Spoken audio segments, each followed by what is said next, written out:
Have you ever tried making a fully fledged game in 48 hours? Well, I have. 3 times. And, not to brag or anything, but we didn't win a single one of them. And that's not really the point of jams at all. They're to test your expertise, your knowledge, and ability to work under stress, which is how Dungeons, and more dice came to be. Hello everybody. So I was the artist/designer for our game, which I'll keep calling DDD from now on, and this is a devlog on how the game barely got made. Me and a team of 6, 3 programmers, 1 artist, 1 musician, and 1 testing/support, all sat around twiddling our thumbs waiting for the theme, which just happened to be Roll of the Dice. This was a vast improvement from last year's jam in my opinion, which I didn't really like at all because it was too vague and honestly it was just personal preference. It was joined together, by the way. Anyways, we immediately started brainstorming, and this part didn't go as smoothly as I thought. We kept bouncing ideas around, but nothing really seemed to stick. After about 4 hours from the announcement of the theme, Ibrahim, one of our programmers, suggested a bullet hell with dice that gave you certain effects, and from that idea, we kept building upon it throughout the jam to get to the finished product. The theme for the game naturally became D&D related, and I wrote a little story for the game and did the voiced intro, which you'll hear now. You and your friends have been enjoying yourselves playing some good old Dungeons and Dragons, rolling dice and having fun, when suddenly, one roll of the dice flies off from the table and straight into a crack in the wall. As you reach your hand to retrieve it, you are met by a pair of yellow eyes, hiding in the shadows. "Hello there, child. Looking for this?" From the darkness comes an off-putting looking hand, holding a ragged looking dice, with an eyeball instead of a 1. You thank the creepy figure and return to your game. Momentarily rattled from that encounter, you roll the dice and find, much to your surprise, that a moment later, you're no longer in your home, but in a dark, dank dungeon surrounded by terrifying creatures. On your guard! This was much later, however, because I first started with the art. I first drew the tile map, then the player, enemies, final boss, and other odd bits and ends to help tie the game together. This was my favorite part of the jam, and you'll soon see why. As for music, I thought at the start of the jam that I would maybe compose some, since I only had art and I could multitask like last time. But no, the jam was so hectic I didn't have any time for that. So I asked around for a musician to help out. I finally found one, and this guy was a lifesaver. He made 4 insane tracks for the game, all very high quality that fit the theme perfectly. I'll link him in the description down below, and here's a short sample from one of the tracks.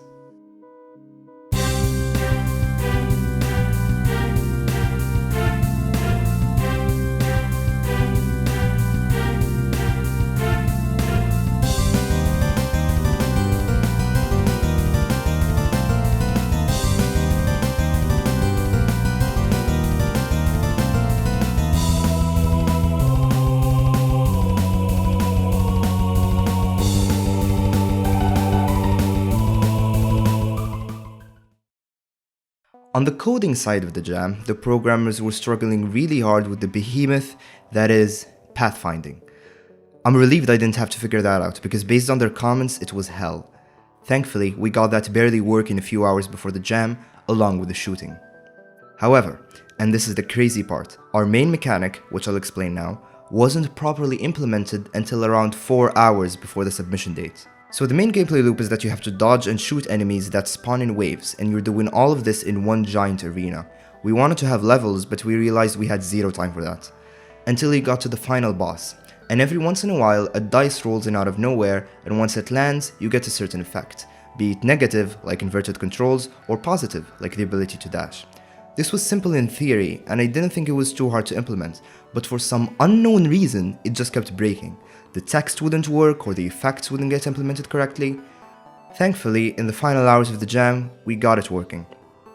Side note here, the text changing rapidly until landing on the given effect was completely unintentional. It was a side effect of the code. Truly the definition of it's a feature, not a bug. Same case for the bug spit over here. It's not supposed to stop like that. Okay, so now we have AI, shooting, and the main gimmick of the game done. Only thing left is the final boss. And what a final boss this was. I swear to God, this boss decided to break the second we implemented everything, and Ibrahim kept saying that it was working just now, and I should have listened to the jokes because yes, stuff that was working before can break suddenly without any reason whatsoever. Every time we tried something to fix it, it wouldn't budge.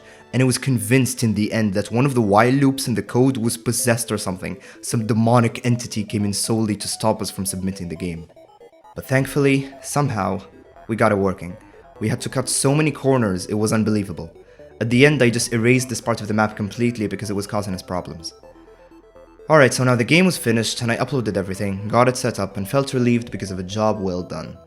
And then out of the corner of my eye, I see this giant submit button that's still active. I submitted to itch and not to the jam. Thank God I noticed that because I was going to be so pissed that not double checking cost us the jam.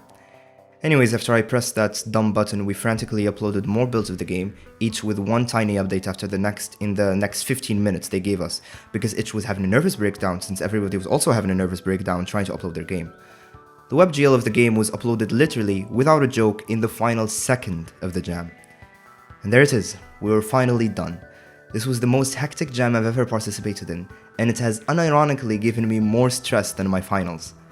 It was, however, very much worth it, because seeing something you worked very hard for, published for the world to see, and getting positive feedback on it is an incompatible feeling. Also, those itch notifications are like dopamine hits to me.